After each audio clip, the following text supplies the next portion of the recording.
क्या आप ट्रेडिंग में सफल होना चाहते हैं लेकिन सही रणनीति नहीं जानते? आज हम आपके लिए लाए हैं 51 ट्रेडिंग स्ट्रेटजी बुक की शानदार समरी जो आपको बताएगी 51 बेहतरीन trading techniques, smart investment tips, risk कम करने के तरीके, मार्केट में टिकने की स्ट्रेटजी। अगर आप भी ट्रेडिंग से मुनाफा कमाना चाहते हैं तो यह वीडियो आपके लिए है। चलिए सीखते हैं प्रोफेशनल ट्रेडिंग के रहस्य। तो बिना देर किए चलिए शुरू करते हैं 51 ट्रेडिंग स्ट्रेटजी। किताब का पहला अध्याय किताब उन लोगों के लिए है जो शेयर मार्केट में स्मार्ट तरीके से पैसा कमाना चाहते हैं। इसका पहला अध्याय ट्रेडिंग के बुनियादी सिद्धांतों और सही मानसिकता पर फोकस करता है जो एक सफल ट्रेडर बनने के लिए जरूरी है।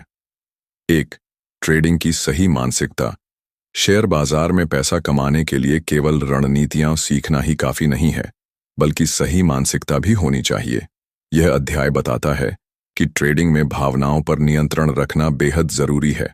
कई नए ट्रेडर लालच में आकर ज्यादा मुनाफे की उम्मीद में गलत फैसले लेते हैं, जिससे उन्हें नुकसान होता है।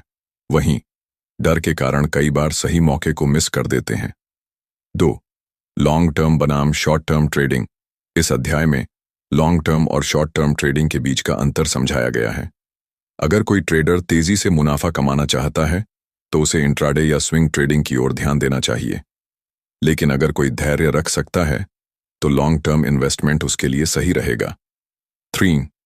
Risk management. पैसा बचाना ज्यादा जरूरी है। बाजार में पैसा कमाने से ज्यादा जरूरी है अपने पैसे की रक्षा करना। यह अध्याय बताता है कि किसी भी ट्रेड में कभी भी अपने कुल पूंजी का 205% से ज्यादा जोखिम नहीं लेना चाहिए। स्टॉप लॉस सेट करना जरूरी है ताकि बड़े नुकसान से बचा जा सके। 4. टेक्निकल और फंडामेंटल एनालिसिस की भूमिका। कई नए ट्रेडर बिना रिसर्च किए ही ट्रेडिंग शुरू कर देते हैं, जिससे उन्हें नुकसान उठाना पड़ता है। इस अध्याय में बताया गया है कि कैसे technical analysis, chart pattern, indicators और फंडामेंटल एनालिसिस कंपनी की बैलेंस शीट, ग्रोथ को समझकर सही ट्रेड किया जा सकता है। निष्कर्ष।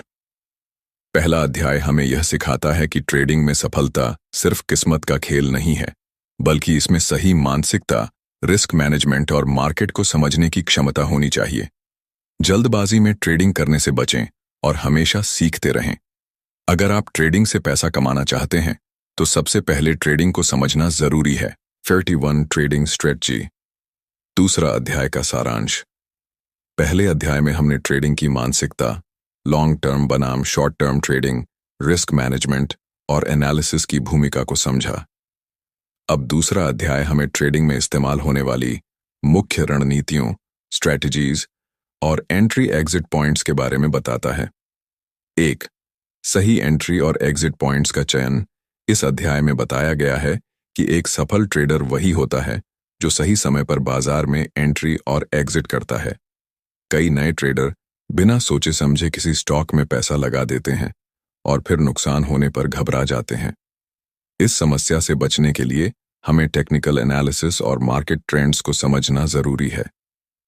ट्रेंड को फॉलो करें। Trend is your friend. अगर मार्केट ऊपर की ओर बढ़ रहा है, अप ट्रेंड, तो खरीदारी करना फायदेमंद रहेगा।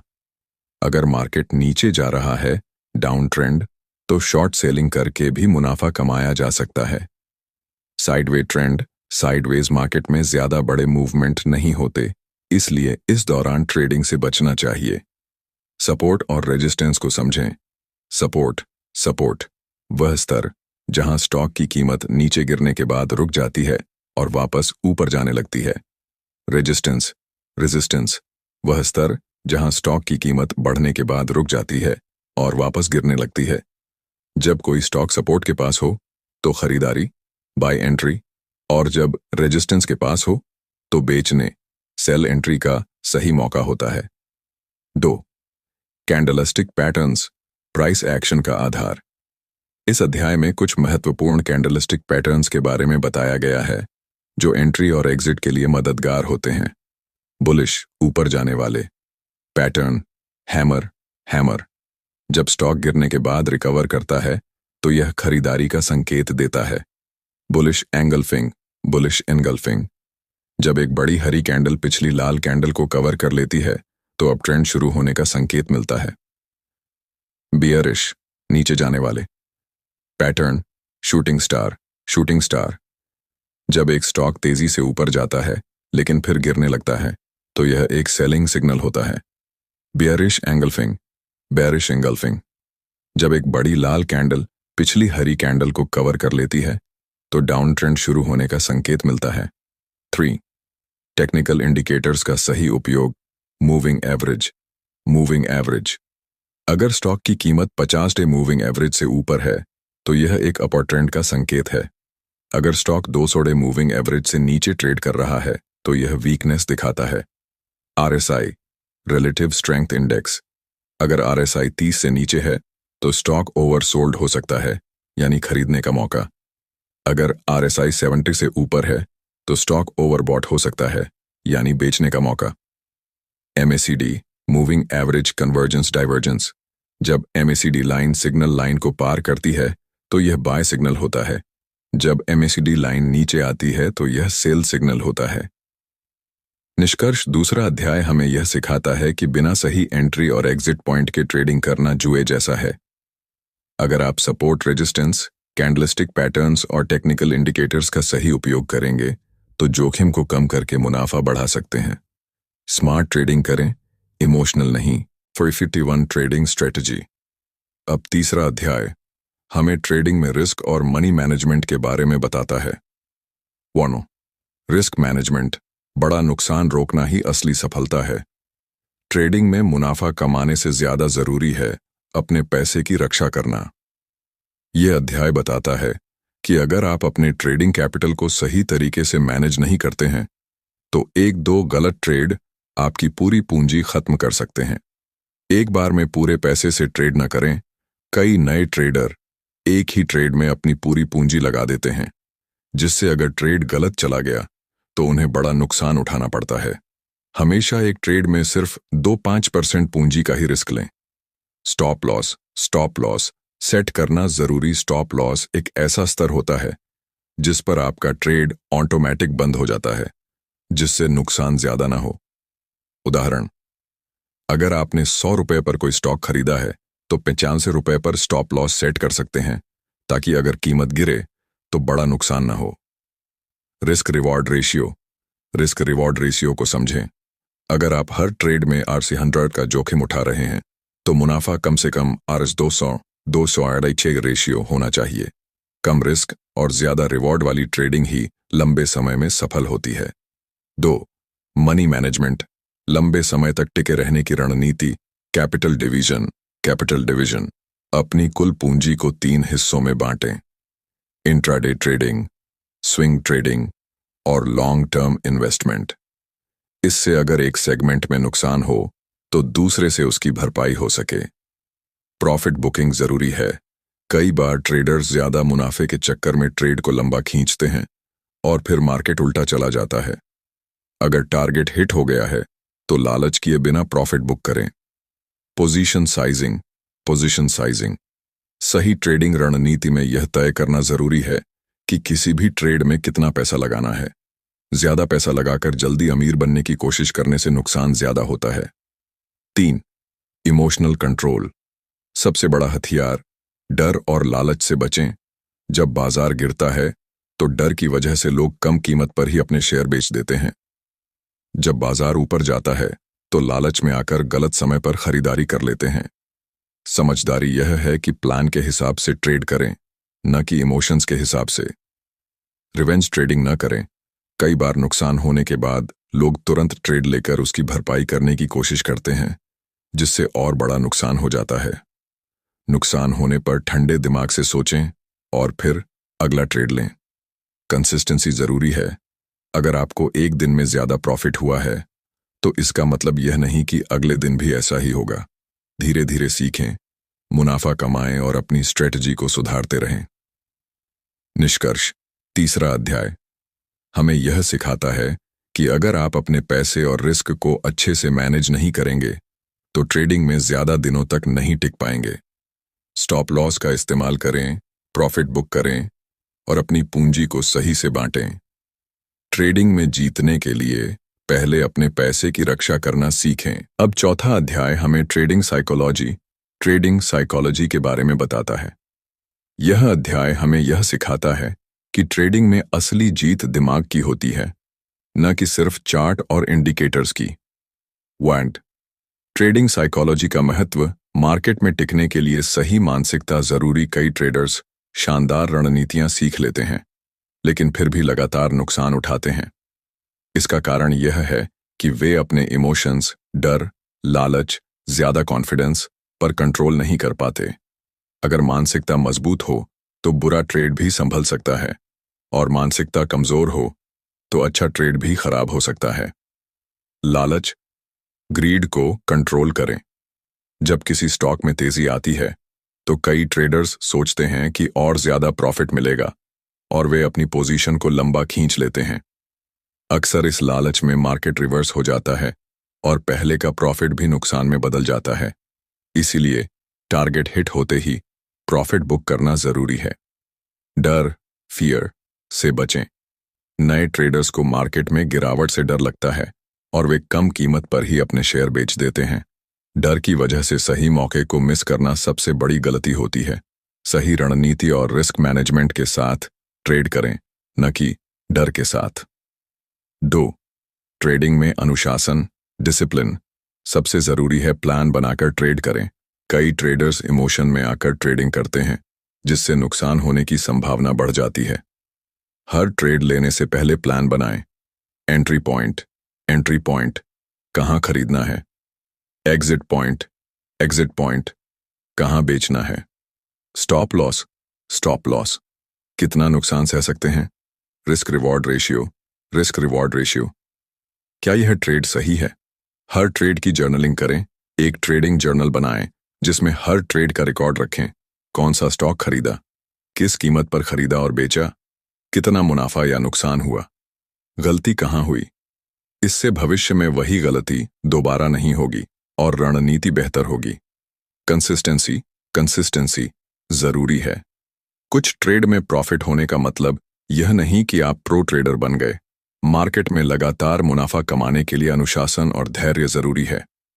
अगर आज ट्रेडिंग से नुकसान हो रहा है तो जबरदस्ती ट्रेड न लें, बल्कि कारण को समझें और अगली बार बेहतर करें।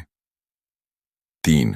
सेल्फ कंट्रोल और ट्रेडिंग स्ट्रेस से बचने के तरीके। ओवर ट्रेडिंग न करें। कई लोग ज्यादा मुनाफा कमाने के चक्कर में हर छोटे मोटे मूव पर ट्रेड लेने लगते हैं, जिससे उनका बैलेंस जल्दी खत्म हो जाता है। दिन में सीमित ट्रेड करें और केवल वही ट्रेड लें जो प्लान के अनुसार हो। ट्रेडिंग ब्रेक लेना भी जरूरी है। अगर लगातार नुकसान हो रहा है तो 1-2 दिन ट्रेडिंग से ब्रेक लें और अपनी गलतियों को समझें। हर दिन ट्रेडिंग जरूरी नहीं है, लेकिन सही ट्रेडिंग जरूरी है। अपनी मानसिक और शारीरिक सेहत का ध्यान रखें। ट्रेडिंग स्ट्रेस को कम करने के लिए ट्रेडिंग के बाद ब्रेक लें। एक्सरसाइज करें, मेडिटेशन करें, लॉन्ग टर्म सोचें। तुरंत अमीर बनने के चक्कर में न पड़ें। निष्कर्ष, ट्रेडिंग में असली जीत आपके दिमाग की होती है, न कि सिर्फ आपके ट्रेडिंग अकाउंट की। 4. अध्याय हमें यह सिखाता है कि लालच, डर और इमोशनल डिसीजन मार्केट में नुकसान का सबसे बड़ा कारण होते हैं। अगर आप सही मानसिकता और अनुशासन के साथ ट्रेडिंग करेंगे तो ही लंबे समय में सफल होंगे। ट्रेडिंग में जीतना है तो पहले खुद पर काबू पाना सीखो। अब 5वां अध्याय हमें इंट्राडे ट्रेडिंग की रणनीतियों के बारे में बताता है। इंट्राडे ट्रेडिंग में शेयर को एक ही दिन के अंदर खरीदकर बेचना होता है। इसमें तेज फैसले लेने की जरूरत होती है और सही रणनीति के बिना इसमें सफलता पाना मुश्किल हो सकता है। यह अध्याय हमें इंट्राडे ट्रेडिंग के लिए सबसे बेहतरीन स्ट्रेटजी सिखाता है। 1. इंट्राडे ट्रेडिंग में सफल होने के लिए जरूरी बातें। सुबह 9:15 से 10:30 बजे तक का समय सबसे महत्वपूर्ण होता है। बाजार खुलने के पहले घंटे में वॉल्यूम ज्यादा होता है, जिससे कीमतें तेजी से बदलती हैं। इस समय बड़े इन्वेस्टर्स और संस्थागत ट्रेडर्स अपनी पोजीशन लेते हैं, जिससे बड़े मूवमेंट देखने को मिलते हैं। लो वॉल्यूम वाले स्टॉक्स से बचें। इंट्राडे ट्रेडिंग में हमेशा उन स्टॉक्स को चुनें जिनमें हाई वॉल्यूम होता है। ज्यादा वॉल्यूम वाले स्टॉक्स में तेजी से एंट्री और एग्जिट की जा सकती है। बाजार के ट्रेंड के साथ ट्रेड करें। अगर मार्केट ऊपर जा रहा है, बुलिश, तो सिर्फ बाय ट्रेड करें। अगर मार्केट नीचे जा रहा है, बेरिश, तो सिर्फ सेल ट्रेड करें। ट्रेंड के खिलाफ ट्रेड करने से नुकसान होने की संभावना बढ़ जाती है। 2. Best intraday trading strategy 1. Opening range breakout ORB। यह स्ट्रेटजी बाजार खुलने के पहले 15-30 मिनट की रेंज को देखकर ट्रेड करने पर आधारित है। कैसे करें? पहले 15-30 मिनट में स्टॉक की हाई और लो को नोट करें। अगर कीमत हाई ब्रेक करे तो बाय करें। अगर कीमत लो ब्रेक करे तो शॉर्ट सेल करें। इसमें 1.2 का रिस्क रिवॉर्ड रेशियो रखें। 2. Webull app volume weighted average price strategy. Webull app एक इंडिकेटर है जो यह बताता है कि स्टॉक का औसत ट्रेंड क्या है। कैसे करें? अगर स्टॉक की कीमत वीब्लू ऐप से ऊपर है तो यह अपर ट्रेंड में है, बाय करें। अगर स्टॉक की कीमत वीब्लू ऐप से नीचे है तो यह डाउन ट्रेंड में है, सेल करें। वीब्लू ऐप रिवर्सल पॉइंट पर बेस्ट एंट्री और एग्जिट देता है। 3. Momentum trading. इसमें ऐसे स्टॉक्स को ढूंढा जाता है जो किसी न्यूज, रिजल्ट या बड़े वॉल्यूम की वजह से तेजी से मूव कर रहे हों। कैसे करें? प्री मार्केट अनाउंसमेंट देखें और ऐसे स्टॉक्स को चुनें जिनमें हाई मोमेंटम हो। ऐसे स्टॉक्स में ब्रेकआउट या ब्रेकडाउन के बाद ट्रेड लेना सही रहता है। 4. सपोर्ट और रेजिस्टेंस पर trading. Support and resistance level intraday trading में बहुत महत्वपूर्ण होते हैं। कैसे करें? अगर स्टॉक सपोर्ट के पास है और वहां से ऊपर जाने लगे तो बाय करें। अगर स्टॉक रेजिस्टेंस के पास है और वहां से नीचे गिरने लगे तो सेल करें। 3. इंट्राडे ट्रेडिंग में गलतियों से बचने के टिप्स। ओवर ट्रेडिंग न करें। 1 या 2 अच्छे ट्रेड ही काफी हैं। हर छोटी मूव पर ट्रेड करने से नुकसान बढ़ सकता है। स्टॉप लॉस हमेशा सेट करें। इंट्राडे में बिना स्टॉप लॉस के ट्रेड करना बहुत बड़ा जोखिम है। खुद को अपडेट रखें। इंट्राडे ट्रेडिंग में न्यूज, रिजल्ट्स और इवेंट्स का बहुत असर पड़ता है। किसी स्टॉक में अचानक गिरावट आ सकती है, इसलिए अपडेट रहना जरूरी है। लेवल्स को मार्क करके रखें। ट्रेडिंग से पहले ही सपोर्ट और रेजिस्टेंस लेवल्स को मार्क कर लें ताकि सही एंट्री एग्जिट मिले। मार्केट साइडवे हो तो ट्रेड न लें। अगर बाजार ज्यादा मूव नहीं कर रहा है, साइडवे मार्केट, तो इंट्राडे ट्रेडिंग से बचें। निष्कर्ष: इंट्राडे ट्रेडिंग में जीत उन्हीं की होती है जो सही रणनीति और अनुशासन के साथ चलते हैं। 5वां अध्याय हमें यह सिखाता है कि इंट्राडे ट्रेडिंग में बिना प्लानिंग के ट्रेड करना खतरनाक हो सकता है। सही समय पर एंट्री और एग्जिट करना जरूरी है। Opening range breakout, Webull app, momentum trading और सपोर्ट रेसिस्टेंस स्ट्रेटजी को सही से अपनाकर इंट्राडे में अच्छा मुनाफा कमाया जा सकता है। अगर इंट्राडे में मुनाफा कमाना है तो रिस्क मैनेजमेंट और सही स्ट्रेटजी को अपनाना होगा। अब 6वां अध्याय हमें स्विंग ट्रेडिंग के बारे में बताता है। स्विंग ट्रेडिंग में किसी स्टॉक को कुछ दिनों से लेकर कुछ हफ्तों तक होल्ड किया जाता है। इसका लक्ष्य छोटे और मध्यम अवधि के ट्रेंड से मुनाफा कमाना होता है। 1. स्विंग ट्रेडिंग क्या है और यह इंट्राडे से कैसे अलग है? इंट्राडे ट्रेडिंग में स्टॉक्स को एक ही दिन में खरीदकर बेचा जाता है, जबकि स्विंग ट्रेडिंग में कुछ दिनों या हफ्तों तक होल्ड किया जाता है। स्विंग ट्रेडिंग में ज्यादा धैर्य और टेक्निकल एनालिसिस की जरूरत होती है। यह उन लोगों के लिए सही है जो हर दिन स्क्रीन पर नहीं बैठ सकते और फिर भी ट्रेडिंग से पैसा कमाना चाहते हैं। 2. Best swing trading strategy 1. Trend following strategy. इसमें हम अप ट्रेंड में बाय और डाउन ट्रेंड में शॉर्ट सेल करते हैं। कैसे करें? स्टॉक के 50 डे और 200 डे मूविंग एवरेज को देखें। अगर 50 day moving average 200 day moving average से ऊपर हो, बाय करें। अगर 50 day moving average 200 day moving average से नीचे हो, शॉर्ट सेल करें। 2. ब्रेकआउट और ब्रेकडाउन ट्रेडिंग। जब कोई स्टॉक अपने पिछले हाई या लो को ब्रेक करता है तो बड़ा मूव आ सकता है। कैसे करें? रेजिस्टेंस ब्रेक होने पर बाय करें। सपोर्ट ब्रेक होने पर सेल करें। यह रणनीति स्टॉप लॉस के साथ इस्तेमाल करनी चाहिए ताकि फेक ब्रेकआउट से बचा जा सके। 3. Candlestick pattern based swing trading. कुछ खास कैंडलस्टिक पैटर्न हमें स्विंग ट्रेडिंग में एंट्री और एग्जिट के सही पॉइंट्स देते हैं। कैसे करें? बुलिश पैटर्न पर बाय करें। Doji, bullish engulfing, hammer. Bearish pattern पर सेल करें। Shooting star, bearish engulfing.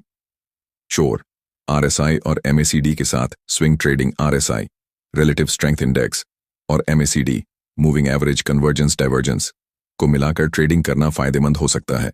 कैसे करें? RSI 30 के नीचे हो और MACD क्रॉसओवर दे तो बाय करें।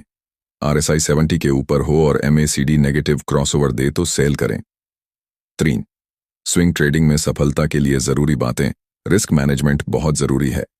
एक ट्रेड में 2-3% से ज्यादा पूंजी न लगाएं। स्टॉप लॉस हमेशा सेट करें। ट्रेंड के खिलाफ ट्रेड न करें। अगर मार्केट बुलिश है तो बाय ट्रेड पर ज्यादा फोकस करें। अगर मार्केट बियरिश है तो शॉर्ट सेलिंग पर ध्यान दें। अच्छे वॉल्यूम वाले स्टॉक्स चुनें। कम वॉल्यूम वाले स्टॉक्स में स्विंग ट्रेडिंग रिस्की हो सकती है। इमोशंस को कंट्रोल करें। जल्दबाजी में एग्जिट न करें। लालच के कारण टारगेट से ज्यादा देर तक होल्ड न करें।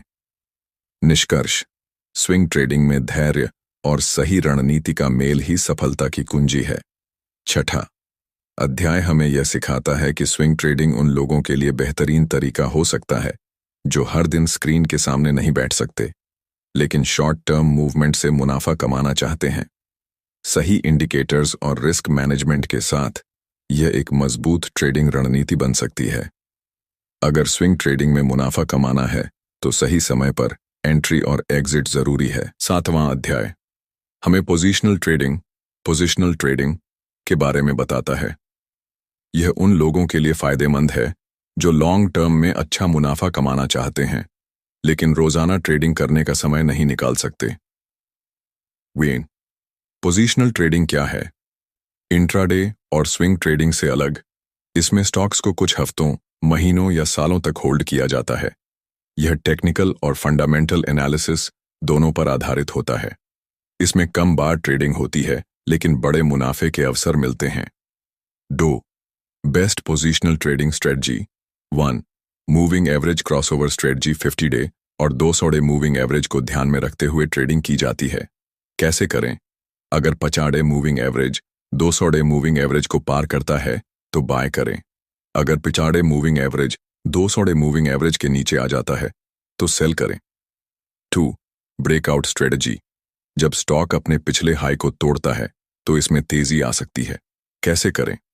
अगर स्टॉक अपने 52 वीक्स हाई को तोड़ता है तो बाय करें।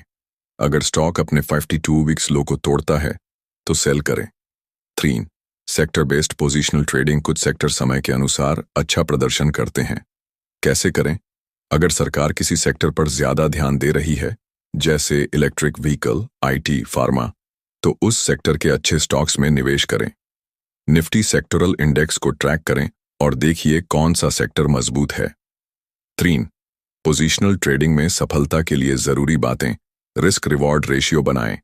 लॉन्ग टर्म में सफलता के लिए रिस्क को मैनेज करना जरूरी है। हमेशा 1.3 या उससे ज्यादा का रिस्क रिवॉर्ड रेशियो रखें। धैर्य रखें। बार बार स्टॉक्स को न बदलें। पोजिशनल ट्रेडिंग में जल्दबाजी नुकसानदायक हो सकती है। एक बार स्टॉक खरीदने के बाद बिना किसी ठोस कारण के बार बार एग्जिट न करें। फंडामेंटल और टेक्निकल एनालिसिस को मिलाकर देखें। केवल चार्ट देखकर ट्रेड न करें, कंपनी की फंडामेंटल वैल्यू भी देखें। अच्छे PE रेशियो, ROE और कंपनी के फ्यूचर प्लान को चेक करें। मार्केट ट्रेंड को पहचानें। अगर पूरा मार्केट बुलिश है तो बाय ट्रेड ज्यादा करें। अगर पूरा मार्केट बियरिश है तो सेल ट्रेड पर फोकस करें। निष्कर्ष: पोजिशनल ट्रेडिंग धैर्य और सही एनालिसिस का खेल है। सही स्टॉक चुनकर और समय देकर बड़ा मुनाफा कमाया जा सकता है। 7वां अध्याय हमें यह सिखाता है कि अगर आप रोजाना स्क्रीन के सामने नहीं बैठ सकते तो पोजिशनल ट्रेडिंग एक बेहतरीन तरीका हो सकता है। सही मूविंग एवरेज, ब्रेकआउट और सेक्टोरल अप्रोच अपनाकर आप लॉन्ग टर्म में अच्छा मुनाफा कमा सकते हैं। अगर आप धैर्य रख सकते हैं तो पोजिशनल ट्रेडिंग में पैसा बनाना आसान है। 8वां अध्याय हमें मार्केट साइकिल्स और सही समय पर ट्रेडिंग करने की स्ट्रेटजी के बारे में बताता है। यह समझना जरूरी है कि मार्केट कभी सीधा ऊपर या नीचे नहीं जाता, बल्कि अलग अलग फेज में मूव करता है। 1. मार्केट साइकिल के 4 फेज। 1. एक्सपेंशन, तेजी की शुरुआत। इस फेज में इकोनॉमी मजबूत होती है, स्टॉक्स धीरे धीरे ऊपर बढ़ते हैं, लोग निवेश करने लगते हैं और मार्केट में तेजी का माहौल बनता है। स्मार्ट इन्वेस्टर्स इस फेज में स्टॉक्स खरीदते हैं। तो बूम बूम, तेजी का पीक। इस फेज में स्टॉक्स ऑल टाइम हाई पर पहुंच जाते हैं। मीडिया और सोशल मीडिया में स्टॉक्स की चर्चा तेज हो जाती है। नए निवेशक मार्केट में एंट्री करते हैं, लेकिन ओवर वैल्यूड स्टॉक्स खरीदने का खतरा बढ़ जाता है।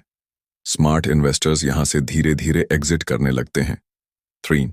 कॉन्ट्रैक्शन कॉन्ट्रैक्शन, गिरावट की शुरुआत। स्टॉक्स में गिरावट शुरू होती है, लेकिन शुरुआत में लोग इसे सिर्फ करेक्शन मानते हैं। कुछ इन्वेस्टर्स घबराहट में स्टॉक्स बेचने लगते हैं। इस फेज में स्टॉप लॉस और रिस्क मैनेजमेंट बहुत जरूरी होता है। 4. रिसेशन रिसेशन, गिरावट का पीक मार्केट अपने लो पॉइंट तक पहुंच जाता है और कई स्टॉक्स ओवरसोल्ड हो जाते हैं। नए निवेशक घबराकर बाहर निकलते हैं, लेकिन स्मार्ट इन्वेस्टर्स इस फेज में फिर से स्टॉक्स खरीदना शुरू करते हैं। यही से नया एक्सपेंशन फेज शुरू होने की संभावना रहती है। 2. मार्केट साइकिल को समझकर ट्रेडिंग कैसे करें। बूम फेज में ज्यादा लालच न करें। जब सब लोग खरीद रहे हों तो सतर्क रहें और धीरे धीरे मुनाफा बुक करें। FOMO, fear of missing out से बचें। रीसेशन फेज में पैनिक सेलिंग न करें। जब सब बेच रहे होते हैं तो यह सही मौका हो सकता है अच्छे स्टॉक्स खरीदने का। डीप वैल्यू स्टॉक्स की पहचान करें और SIP जैसी स्ट्रेटजी अपनाएं। सही टाइमिंग के लिए टेक्निकल इंडिकेटर्स का इस्तेमाल करें। RSI, रिलेटिव स्ट्रेंथ इंडेक्स देखें। अगर 30 के नीचे है तो स्टॉक ओवरसोल्ड हो सकता है। MACD और मूविंग एवरेज क्रॉसओवर देखें ताकि ट्रेंड रिवर्सल पकड़ सकें। गिरावट में अच्छी कंपनियों को चुनें। मार्केट गिरने का मतलब यह नहीं कि हर स्टॉक खरीद लें, सिर्फ मजबूत बैलेंस शीट और ग्रोथ वाली कंपनियों को चुनें। 3. सफल ट्रेडर्स मार्केट साइकिल का कैसे इस्तेमाल करते हैं। वे बूम फेज में ज्यादा खरीदारी नहीं करते, बल्कि मुनाफा बुक करते हैं।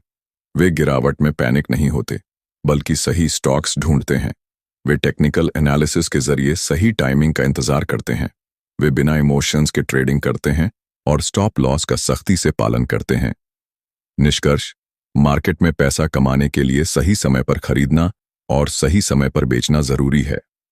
मार्केट साइकिल को समझने वाला ट्रेडर कभी पैनिक नहीं करता।